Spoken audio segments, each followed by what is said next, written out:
Welcome to the show. It's episode number 2 of our travel companion series for Untold Stories of the CARIBOO Chilcotin Coast. I'm your host, Jason Ryll. I thought it was time for me to get out of my studio and actually do something that a lot of Canadians don't do, and that is get out and explore their own backyard. I know, being in the CARIBOO Chilcotin Coast region, I haven't had an opportunity to get out and explore a lot of the cool tourism asset thingies that we have in this region. Whether it's going to check out rodeos, whether it's checking out ski hills. I mean, I've done a little bit of both since I've lived in this region, but I know there's a lot that I haven't done. So one of the things that we're going to do today is we're going to go to the 108 Heritage Site. The 108 is really, it's on Highway 97, and it's a heritage site between Williams Lake and 100 Mile House. The reason why we're going to go there is to go for a special, what do we call it? It's a special closed ghost tour. I didn't realize that the heritage site was haunted, but apparently it is. So we're going to go on a not a self-guided, we're actually going to go and meet Dave, the heritage site coordinator, I guess. He's the guy that gives the tours. So we're going to go and meet up with him, but we're in Williams Lake right now, and it's towards the end of October. Our sun is setting quickly, so it's time for us to hop in the truck and hit the road. It'll take us about half hour, 40 minutes to get from Williams Lake to the heritage site, so it's probably best that we hop in the truck and hit the road and try and enjoy this sunset while we can.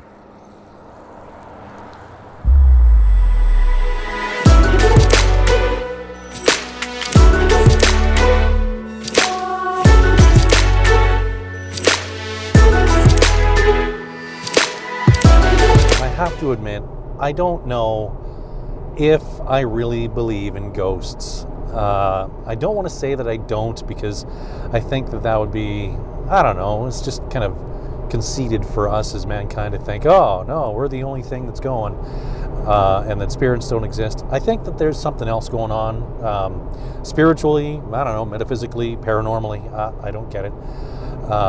But I am curious, so I'm going to go in with an open mind, and if I get the bejesus scared out of me, all right, good job. If I get some kind of a connection, like, oh yeah, okay, there's a old cowboy ghost that haunts the heritage site. If I can see some kind of tactile proof, then all right, I'm going to be a little bit more inclined to believe it. Anyhow, I'm not going to go in with a negative mind, because my mama taught me right. Go in with an open mind. So we're going to go and hit up the heritage site. All right, we're at the 108 Heritage Site now, and it's time to go meet Dave. Dave is going to be our tour guide for tonight, and I just pulled in right beside him, so let's go check it out. Dave. Hey, how are you? Good. Jason. Jason, pleasure to meet you. Yeah, thanks very much. Thank you so much. Let me introduce you to Mark and Tara Spender. Hey, Mark. How's it going? Nice to meet you. Tara, nice to meet you. Nice to meet you. All right, so I understand this is a haunted heritage site, is that right? You know what? We are literally going to be walking onto one of the most haunted locations in British Columbia tonight. Really? And it's right here in the Cariboo, right where everybody can drive by and see it. And the best part about it is, barely anybody knows the ghosts that actually hang out here. Absolutely. Well, see, this is new to me. I didn't realize that the heritage site was haunted as well. But then as soon as I found out that it was, I'm like, I gotta go there. And you're absolutely right in that the heritage site is located right on Highway 97. People can probably hear the vehicles driving by. And I've lived in this area for too long, some would say. And driving by, it's not something I had ever thought. So this must be a new revelation for the heritage site, to recognize that it's actually spirits at work? Well, we've actually been doing this since 2017, and the first tour actually took place in November of 2016, where the original caretaker here, his name was Ken, he passed away. And there had been a couple of paranormal investigations here from teams from Vancouver. One of them good friends of mine from a team called Haunted Crew of Canada. And they came and did some filming here, and the action paranormal-wise was phenomenal. And when Ken passed away, what we did was we ended up doing a paranormal tour to raise money to get his ashes back home to South Africa. Oh, wow. And we ended up having 47 people show up that night at $20 a piece. We had professional ghost hunters up here taking Really? people around on the tour. We raised $1,000 to help that. And all of a sudden it just kind of clicked in with the 108 Heritage Site, their organization. We kind of just came together and said, why aren't we doing this to raise money? I like the paranormal. There's a lot of people who have interest in it because of the television shows that are on TV right now. That's right. So what we were able to do is we started doing it once a month. And the phenomena that continues to happen around this place has continued. So we expanded the tour in 2018. Instead of once a month, we were doing it twice a month. And we've been able to raise money for this heritage site where everything we do is donated back to the site. And this site is one of the only historic sites in the province that is actually non-profit. It is not sponsored by any government agency or Tourism British Columbia. I'm excited about checking this out. So where do we start? We go inside first? We're going to head inside to what they call the Mcneill House. This house was originally in the 105 area and got moved here a number of years ago. So we're going to start off in there. We'll tell some stories. We'll allow the audience to check everything out. And Mark and Tara will say what they've experienced in this place. And we're just going to have some fun. And maybe if we're lucky, we'll catch something on tape. That's awesome. I'm looking forward to it. Absolutely. Okay, let's go. So one of the things that I've learned about the heritage sites in the 10 minutes of homework that I've done before I came down here was that this is, the heritage site itself dates back to like the mid to late 1800s. Yes, this site has always been a little bit of a historic area. The original Gold Rush Trail runs right along where Highway 97 is. So it's kind of funny though, because this entire facility, there are not very many original buildings here. Okay. Majority of the buildings have been brought in from other areas within the Cariboo community to this facility while we've had room and money to purchase them.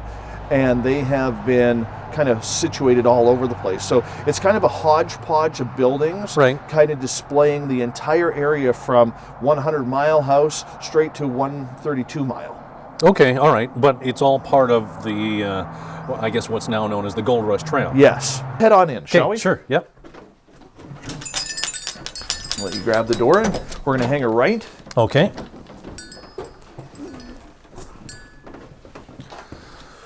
Ooh, all right. So we do have some light in here, which I will turn on. We can thaw out a little bit while we're here. Sure, yeah. This is, very, like I've been to Barkerville, I don't know, a half dozen times growing up, and with my own family. And it's got that same kind of feel here. It really does. And, this was an area, what we have to realize is when we get to the numbers, from 54 Mile to 70 Mile to 94 Mile to 100 Mile to 101 and 103, 105. What a lot of people don't realize, even in this community, is how those numbers got started. What they were is they were actual post houses. That's right. Set up in those areas. And I believe 100 Mile is 100 miles from Lytton. Or is it Lytton or Lillooet? I think it's Lillooet. Lillooet. Yeah. Okay. So what happens is they knew when they were coming up through the mountains and through the canyon, all of these gold miners, what they were able to do is they were able to stop every few miles to feed their horses, to get some sleep, to have a bath.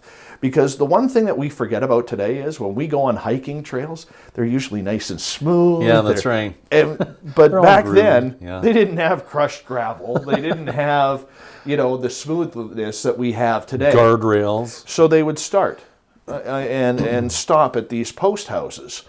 And we're going to go to one of the post houses tonight that used to be located across the highway. Okay. And we'll get more into the historic detail of that when we go in there, so there's no point in going into it now. But this house here, which was the 105 historic site, or pardon me, the 105 Mile Mcneill House, was built by the Mcneill family. And believe it or not, their great-granddaughters are still living in town. And the grandson, who is these granddaughters' father, his bassinet is actually upstairs in one of the bedrooms. So, which is really, really cool. But this house was originally in the 105. So people who are driving through 100 Mile House into Williams Lake, they'll notice when they go through the 105, there's this real ugly old barn right on the highway. Well, it used to be quite an area for farmers to meet. And I believe there used to be a coffee shop and everything there. And this house was right there. Eventually, when the Mcneills sold the house, what happened was the next people who bought it ended up actually turning it into almost like a hostel. And this house was very much involved. And then I believe it sat stagnant for a few years, and then it got bought again. It was other people's homes. Before about 20, 25 years ago, it was actually moved to this facility. This is probably one of the most haunted rooms in the facility. Okay, I want to hear more about this. All right. All right. So in this room, we have 3 spirits that come through a lot of the times. All right. All right. Right there by the grizzly bear. Of course, right where I'm standing. Absolutely. We feel that this grizzly bear is actually still here. The bear. The bear. Or the spirit of the Yeah. bear. So what we use here, before I put that down, this is called a K2 meter. Now, a lot of paranormal investigators, there's always some big, great debate on what actually works. Right. Okay, this is probably the simplest, most easy, and effective piece of gear that we use on the tour. Number one, it's cheap. But number two, it has a little bit of results. Now, this is called an EMF detector. Mark can actually break it down a little bit better than I can because he's actually an electrician, and this actually picks up electromagnetic frequency. Right. So it will be affected by a cell phone. It will be affected by anything that's emitting a signal. Yeah. Right. But what is also believed in the paranormal field is that these will actually pick up the frequency of spirits. So a lot of times what we do is we actually set this machine on top of the bear's head. Yeah. And there will be times when the bear will be active. And sometimes, if the bear is active, we'll get somebody to kind of scratch right on his leg. It's funny, though, because there are certain times of the year where he doesn't... This bear's not going to jump up and be like, no, ha! He will not be doing that. Now, usually, he does react. Sometimes, I should say. There was a blip. Oh, yeah. There you go. So what we're looking for here, and I apologize, I got gloves on. It's a little cold. Right. We're looking for these lights to light up here. And we're looking for any type of reaction. Good little bear scratching behind the ear. There you go. Yeah. Oh, he likes that. See? So how cool is that? That's pretty cool. All right. So the other two spirits that we have here, and here's what's really cool. If you look at this, these 2 meters, okay, they are actually going off at the same time. Yeah. And there's nothing in there that would be causing it. Well, I mean, I've got a cell phone in my pocket, but I don't. So I got to admit, I don't know if I'm 100% convinced in ghosts. Right. I think most people are probably skeptical. I said I'm going to approach this with an open mind. So stuff like this, the more action we get, and the more unexplainable it is probably what's going to convince me. Well, here, let me explain this to you. It's not about conviction, okay? Okay. You're allowed to believe whatever you want to believe. There are people, we've come in here and we've had people come on this tour who will walk around, their arms crossed like this, and have a little bit of a scowl that you guys are just BSing me out of that's right. $20. And you know what? They leave and they're like, I never thought that would happen. Our tour is not a carnival type tour. We don't have people who are standing behind walls to jump out and yell boo or anything like that. We have taken what you see or what a lot of people interested in the paranormal see on television, and we've brought it to you. But the other thing that we have done here with this tour is we have all studied up on what the history was like. And this is more of a historic tour to explain what was going on 150 years ago. And sometimes we are very, very lucky to get something anomalous to talk about their story from the other side. We can't guarantee you're going to get results. We could go through this entire facility and not have any of these machines go off. Sure, yeah. Not have anything happen whatsoever. But you know what? People get home, they look at their photographs that they take on pictures, and the next thing you know, they've captured something strange. So this is a little bit of a binder that shows some of the pictures. Now, before I open this, I want to explain something. When we go on tour with people, we have one rule as tour guides. We don't call ourselves paranormal investigators because we're not. We're tour guides. Right. Okay. The one rule that we have is we are not allowed to take photos. Okay. Okay, because we don't want anything doctored where somebody could come to us and say, oh, you made that up. You made this happen. Oh, I see. Okay. You staged this photo. So this is in the room we are right now. This picture was taken in 2017. Right in here, very faintly, the shadow of a little girl. Okay, a little girl. So here's the other one where she's kind of standing right there. Yeah, in front of the rifles right here. Now here's probably one of the most amazing photos that I have ever seen. All right. Okay. We don't only have ghosts here. Oh.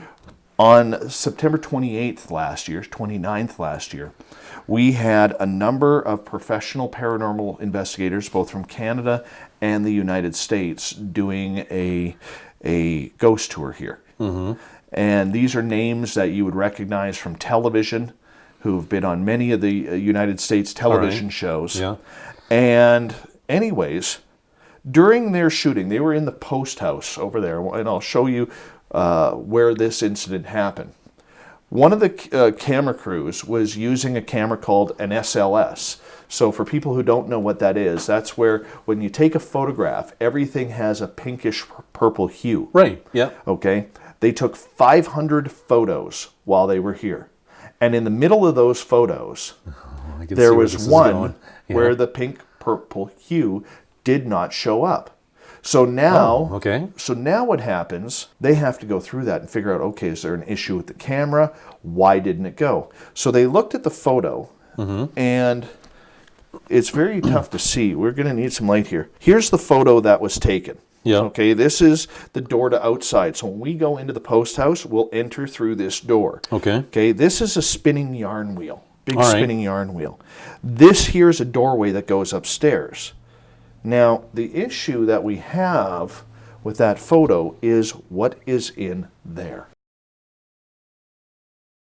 I'm afraid that my old man eyes are getting the best of me, and I can see some kind of a blur in the doorway, but... Okay, I'm going to show you here on my phone when I find it, because this is where things get very, very interesting. It's almost like it's contained within the circumference of the wheel. Okay, so I've got, But you'll notice here that I have the same photo on my phone. Yes. Okay, now watch what happens when we zoom in.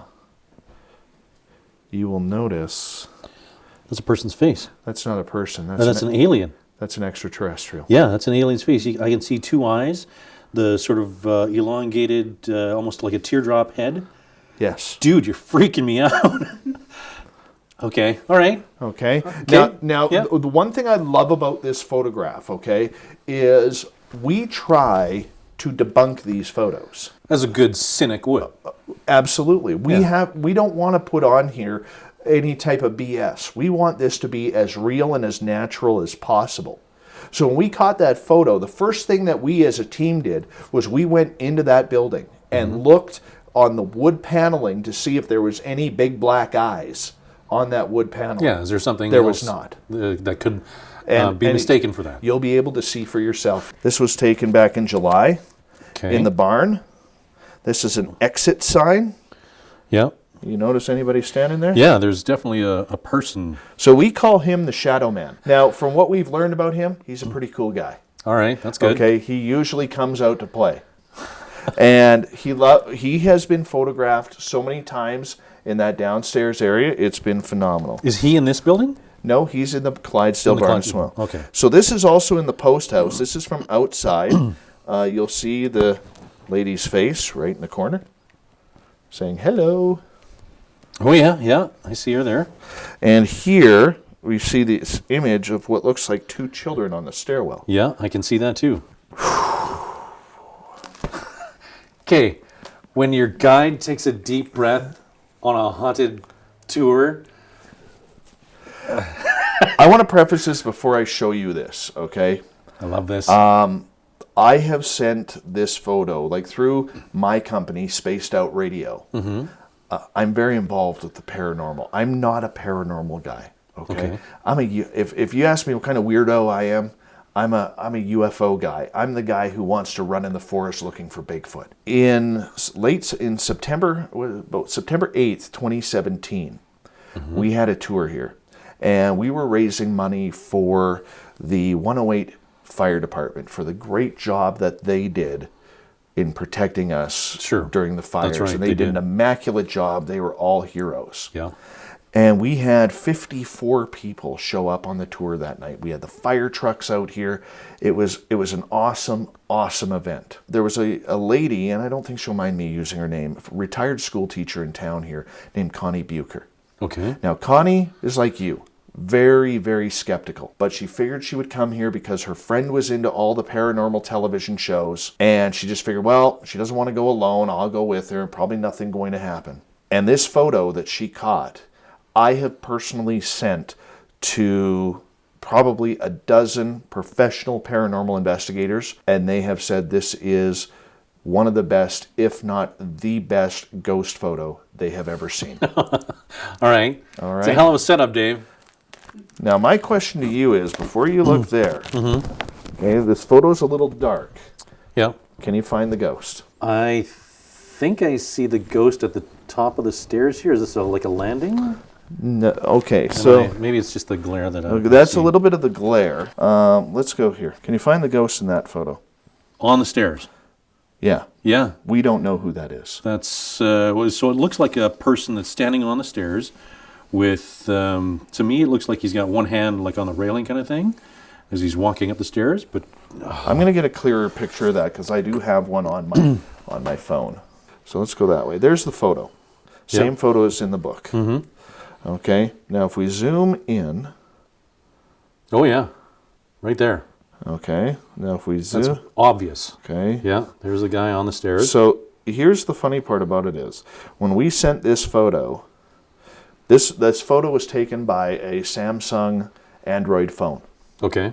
All right. Fairly decent camera. So when this photo was taken, we were like, holy cow, this is the holy grail of photos. And we sent it around. I had a couple people come back, including a guy named Mark D'Antonio, who does all the work for the Mutual UFO Network, say, I don't know, it looks like it's a cardboard cutout. I said, Mark, you have my word, the reputation, my entire radio show and business on the line, there is no cutout there. And he was like, if that is real, that is one of the best photos that I have ever seen. That's crazy. And I've taken this to numerous people, a guy named Butch Witkowski, who actually did some camera work to see if anything was doctored on it, was like, I can't even repeat the language he used. Sure. He was just like, this is amazing. Okay. And so if you look there, if we go vertically, you can see his face. See how he has a line coming down the middle of his face? I don't know if the camera can see that. I apologize.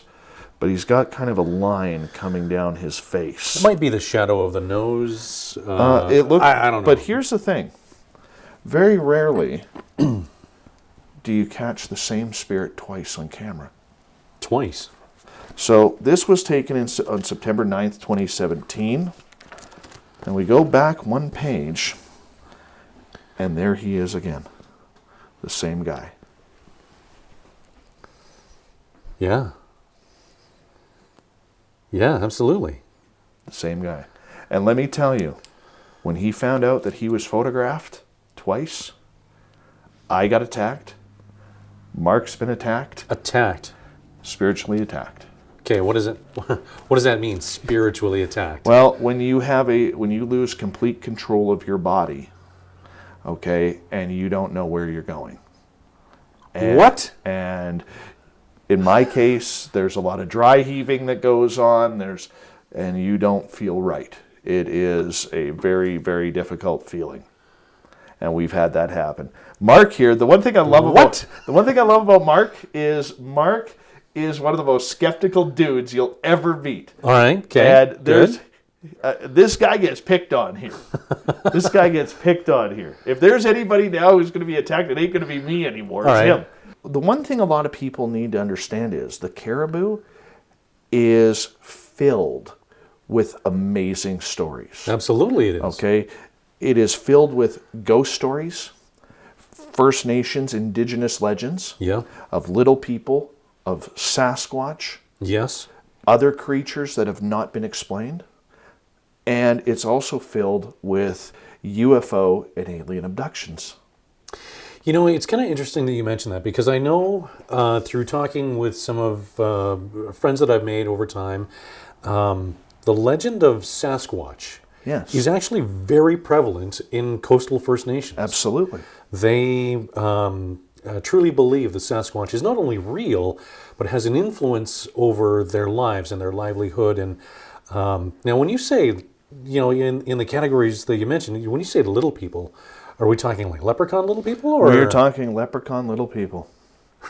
We are talking... Now, I have never seen anything like that, but if you go over to the Canham First Nation, they have an area where up on one of the mountains that they have to get permission to go up into the town where the little people live. The little people are known as being very mischievous, where if you upset them, they will look for some way to get back at you, almost like a karmic type activity.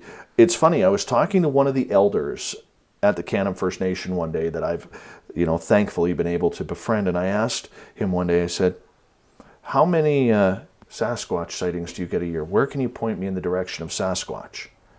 And he kind of just shook his head. He goes, our people rarely have encounters with Sasquatch.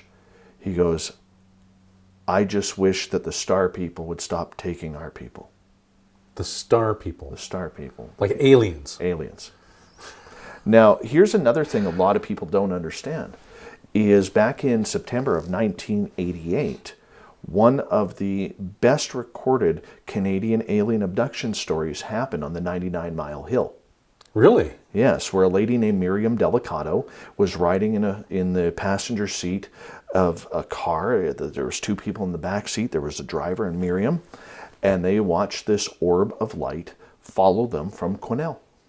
And the minute they went into town, the light would disappear. But the minute they got back on the dark roads, this light would be following them again. And if traffic started coming, this is in the middle of the night, if traffic started coming the other way, this orb of light would disappear. And then when it was gone, the orb of light would reappear. And finally on the 99 Mile Hill, Miriam, for some reason, said to her friend driving, pull over, they're here to get me. And Miriam was gone for 3 hours, 3.5 hours. She got out of the car was turned off, they pulled the car over, this is when the highway was still 2 lanes, they pulled the car to the side, the 3 people were still in there, almost like in sleepy zombie-like states. Miriam gets out of the car, she is met by 3 little gray alien beings on the highway who take her across the highway to where the ship was. She doesn't know if it took off, but she just knows she was on the ship for 3 hours. And when she came back, she opened the car door, sat in the car, and when she slammed the door, everybody else woke up. After the fires, we started talking about Sasquatch, and he was like, I don't know if I really believe in it. And I said, let me show you a print. A friend of mine, a mutual friend of ours, had actually found a print. A print, like a footprint? A footprint. I took Mark to where it was, and I don't really tell people where it is because we're still hoping they come back. Okay, yeah. All right. And Mark gets down on his one knee, and Mark has been an outdoorsman for 35 years. He's been a tracker, he's been a hunting guide. This guy knows everything. And it drives me nuts because I think I'm pretty aware and pretty astute. And him and I will be walking on some game trail, and he'll be like, oh, there's a print for a wild horse. And I'll look down on the ground, and I'll be like, where? Okay. Right? And he'll be like, okay, see that leaf, how it is bent that certain way? That's from a hoof. Kind of like a man tracker kind of idea. Exactly. That's exactly what he's like. And so he kneeled down beside this print, and for literally 15, 20 minutes, the only thing he would say was, "Dave, what the hell is this? What the heck is this, Dave? I've never seen this before. This doesn't make sense." And it was the same 4 sentences repeated for about 20 minutes, and I'm just sitting there laughing, and I said, "Welcome to the world of Sasquatch." We are going to take you on a little bit of a tour around the facility. We're going to show you where we have what we call hot spots of where things are happening. And here's the thing. We can't guarantee that something is going to happen. No, fair enough. But you never know. But here's the interesting part for all of you listening at home. And because I know this is going to be edited as well, everybody goes through it. Listen closely, because just because we don't hear it doesn't mean that the voices aren't going to be captured on the microphones. True. I have heard that, weird things get recorded that you don't notice in the moment. Absolutely. And it's not until you're in post when people are like, "Hey, what was that sound? Did you hear that? Look at the meters." Let's, do we need to take this? Well, we're going to take that. Okay. Do you mind if we take a break? Yeah, absolutely. Yeah? Goosebumps? Not goosebumps, no. No, lightheaded.